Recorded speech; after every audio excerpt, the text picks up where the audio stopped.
হে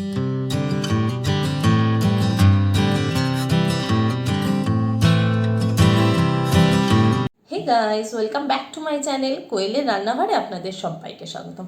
আজকে আমি একটা চিকেনের রেসিপি আপনাদের সাথে শেয়ার করছি। আজকে আমি বানাবো চিকেন লাহোরি বা মুরগ লাহোরি। তো চলুন তাহলে দেখে নিই কীভাবে বানাচ্ছি। খুব অল্প কয়েকটা ঘরোয়া জিনিস দিয়ে এটা তৈরি হয়ে যায়, বাট টেস্টটা অসাধারণ হয়। তো আর বাকি চিকেনের রেসিপি পেতে অবশ্যই আমার ডিসক্রিপশন বক্সটা একবার চেক করে নেবেন। চলুন তাহলে শুরু করি রান্নাটা। চিকেন লাহোরি খুব সিম্পল কয়েকটা উপকরণ দিয়ে তৈরি হয়ে যায় ভীষণ ঘরোয়া পদ্ধতিতে, বাট টেস্টটা জাস্ট ওয়াও হয়। অবশ্যই এটা ট্রাই করুন। তার জন্য আমি এখানে 800 গ্রাম মতো চিকেন নিয়ে নিয়েছি, ভালোভাবে ধুয়ে নিয়েছি। এছাড়া আমার লাগবে হচ্ছে কাঁচা লঙ্কা কুচি, জুলিয়ান করে কেটে রাখা আদা, 2টো টমেটো, একটা লেবুর রস, ধনেপাতা কুচি, কাশ্মীরি রেড মির্চ। এছাড়া আমার লাগবে হলুদ গুঁড়ো, লবণ, লাল লঙ্কার গুঁড়ো, ধনে গুঁড়ো, গরম মশলা। এছাড়া আমার লাগবে 3টে মিডিয়াম সাইজের পেঁয়াজ বাটা, আদা রসুন বাটা আর টক দই। মাংসটা জাস্ট আদা রসুন বাটা দিয়ে ম্যারিনেট করে মিনিট 15 আমি রেখে দেবো। আর কিচ্ছু ম্যারিনেশনে দিতে হবে না, জাস্ট একটু আদা রসুন বাটা আর একটু লবণ দিয়ে এটাকে ম্যারিনেট করে আধ ঘন্টা মতো রেখে দেবো, ব্যাস। আর তারপর আমি ফিরে আসছি। দেখুন, এরপর আমি কড়াইতে 4 থেকে 5 চামচ মতো তেল ভালো করে গরম করে নিয়েছি। এরপর যে চিকেনটা আমি রসুন বাটা আদা বাটা দিয়ে ম্যারিনেট করে রেখেছিলাম সেটা এখানে দিয়ে দেবো। জাস্ট কিছুক্ষণ এটা ফ্রাই করতে হবে।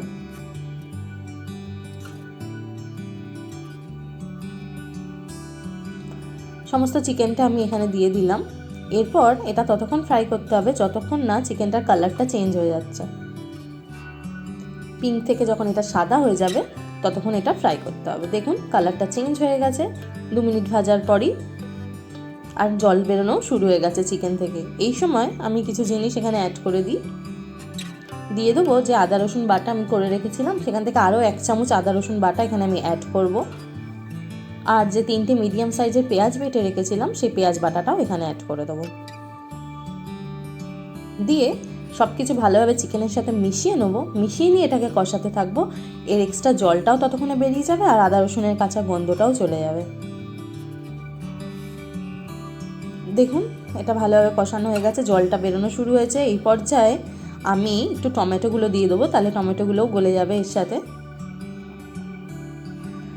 আর দিয়ে দেবো কাঁচা লঙ্কা, অবশ্যই ঝালটা আপনারা বুঝে অ্যাড করবেন। দিয়ে সব কিছু আমি আবার কিছুক্ষণ কষাতে থাকবো। এর জলটা যতক্ষণ না পুরোপুরি শুকিয়ে যাচ্ছে আর টমেটোটাও ততক্ষণে গলে যাবে।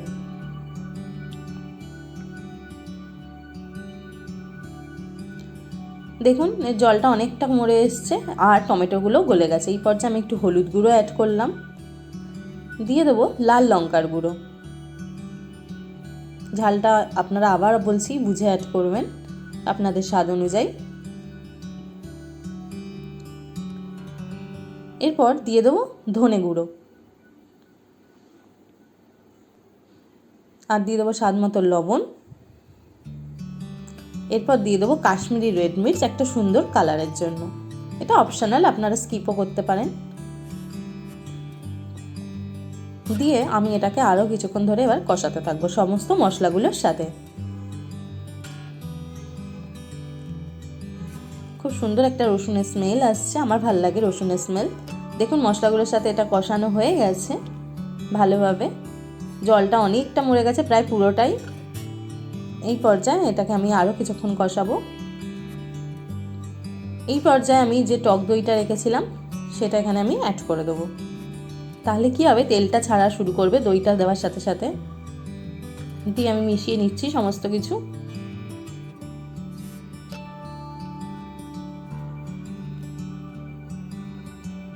দেখুন অনেকটা মশলা কষে গেছে, প্রায় তেল ছাড়াও শুরু হয়ে গেছে ভালোভাবে। চিকেনগুলো তো সেদ্ধ হয়েই গেছে অনেকটাই। এই পর্যায়ে আমি 1 কাপ মতো জল এখানে অ্যাড করছি। অবশ্যই জলটা আপনারা যতটা গ্রেভি চান ততটা বুঝে অ্যাড করবেন।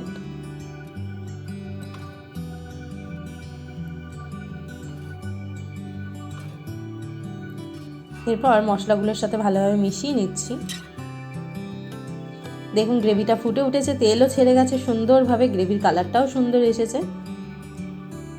মাংসগুলো তো সেদ্ধ হয়েই গেছে, হাড় থেকে ছেড়ে গেছে। এই পর্যায়ে আমি একটু গরম মশলা অ্যাড করে দিচ্ছি এখানে। আর দিয়ে দেবো যে আমি 2 চামচ লেবুর রস করে রেখেছিলাম সেটা।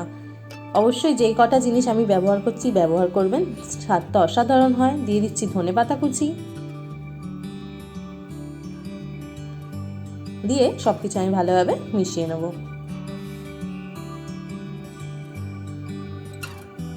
খুব সুন্দর একটা স্মেল আসছে, দেখুন তেল ভালোভাবে ছেড়ে গেছে, আমার মাংস প্রায় রেডি। এই পর্যায়ে দেখুন সব শেষে আমি যে জুলিয়ান করে আদা কেটে রেখেছিলাম সেটা এখানে অ্যাড করে দিচ্ছি, আর একটু আমি গার্নিশিংয়ের জন্য রেখে দিচ্ছি। ব্যাস তৈরি হয়ে গেছে আমার চিকেন লাহোরি। তৈরি হয়ে গেছে চিকেন লাহোরি বা মুরগ লাহোরি। দেখুন দেখতে জাস্ট অসাধারণ হয়েছে, আর খেতেও অসাধারণ হয়। খুব সামান্য কয়েকটি ঘরোয়া উপকরণ দিয়ে খুব সহজে তৈরি হয়ে যায়, বাট স্বাদটা আলাদা হয়। এটা আপনারা যে কিছুর সাথে সার্ভ করতে পারেন, রুটি, পরাঠা, ভাত, নান, সব কিছুর সাথে এটা চলে। আর বাকি চিকেনের রেসিপি পেতে অবশ্যই আমার ডেসক্রিপশন বক্সটা চেক করে নেবেন। আর এই রেসিপিটি ভালো লাগলে অবশ্যই আমার চ্যানেলটি সাবস্ক্রাইব করবেন, লাইক করবেন আর শেয়ার করবেন। আজ তাহলে আসি, টাটা।